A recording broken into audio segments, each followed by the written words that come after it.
Hey everybody, it's me, Angel Benton, and it is time for another edition of Angel Sudsy Recap, where we delve into the world of daytime television and do a few reality shows on the side. And I think that today we're doing daytime television and we're talking about The Young and the Restless. Da da da da, dun dun dun dun. You know that Mary J. Blige actually sampled the theme song for her song No More Drama. And their theme song was actually Nadia Comaneci's theme song in the Olympics. And I don't know what came first, if the show came first or if her Olympics came first, but they came right around the same time. So, anyways, but it's a haunting little melody now made popular generation after generation. Okay, so, Young and the Restless. This past week on Young and the Restless, we saw a few different storylines. Nothing was really like pushed in your face, with the exception of the big storyline was that, you know, Kane and Juliet had this affair, and of course, this affair, one night stand, a hookup, one night, and Hillary found out about it. So now I'm sure she's gonna blackmail them or something. But Juliet just recently got fired. And I don't know how she's she's a very new character. And I think that's good because they're kind of playing on that, because we don't know, is she psycho? Is she not psycho? Everything she said that she would do in terms of the affair with the affair with Kane, the one night stand, she's kept it quiet just like she promised she would. So it is what it is. But we also never seen her pushed. So she did threaten Hillary, and she said if this ever comes out that, but maybe she might change her mind and go back to Hillary and say, you know what, I want you to air that footage. Or, am I getting a pimple? No, I'm not. Oh, thank goodness. I thought for sure I was getting a pimple. I was going to be like, God damn it. I'd be like that witch with the wart on her nose. It's just discolored, that's all. It's probably from my glasses. Anyways. So Juliet was like, she thought that Victoria was firing Billy, and she ended up getting fired. So we'll see if she's a crazy person or not next week. We'll see for sure. So that was like the big storyline. And they were in Los Angeles, and they showed Lily's billboard for Dare, and they filmed the commercial, and Billy was put on camera talking about how the players should bet on the game because he was kidding, and it was caught on camera, and then it went out to everyone. And it was just ridiculous. Like, I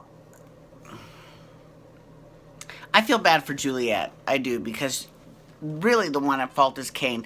But from what I understand, he's going to be finding out sooner or later. No, Lily's going to be finding out sooner or later about her affair with Kane.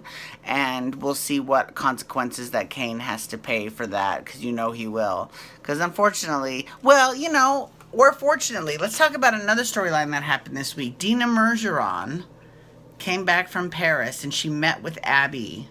And she was very excited to meet her granddaughter, Abby.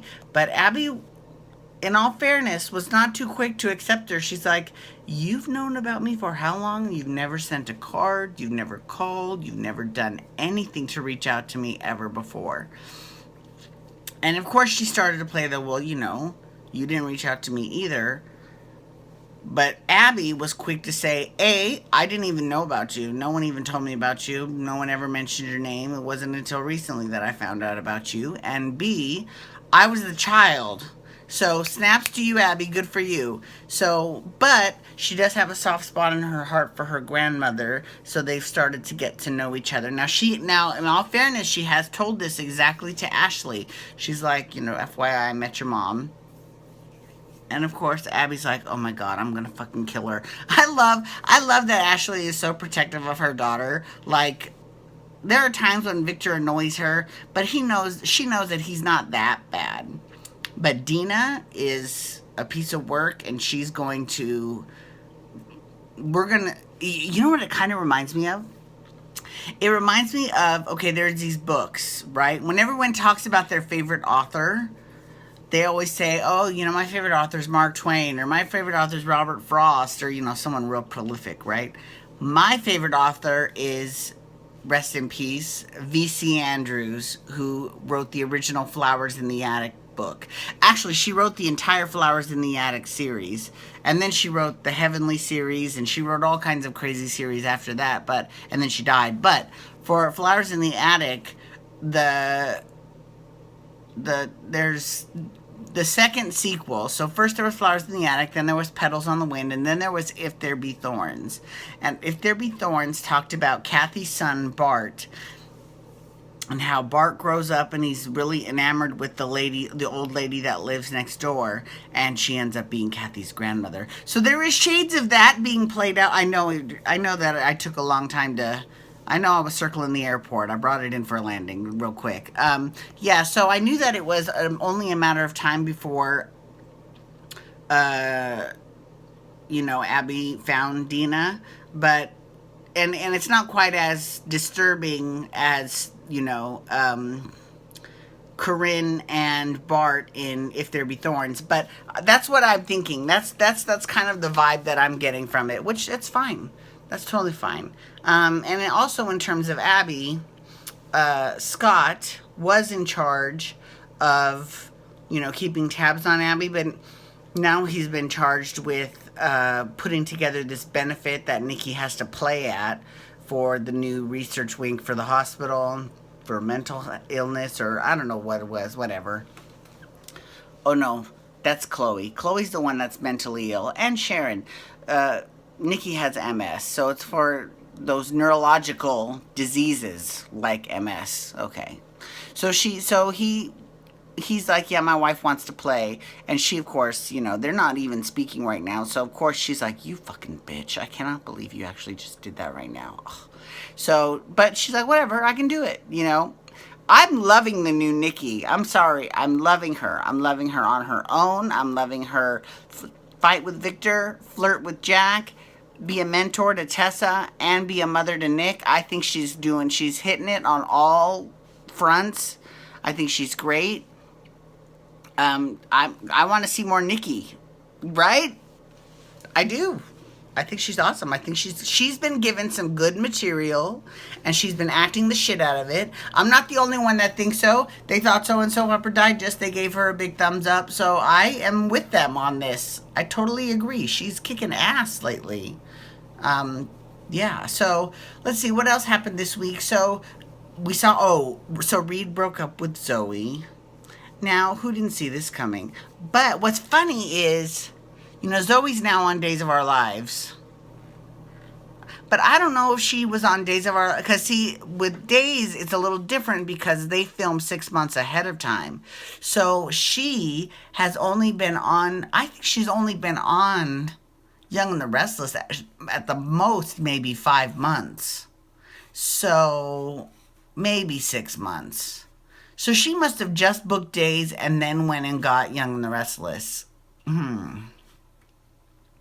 Whatever, she's not a contract player on either soap, so flush her. Don't care. And Kendall is so much for her. I mean, she's not trying. Now they're trying to hook Reed up with Maddie, and they had Zoe making out with Charlie.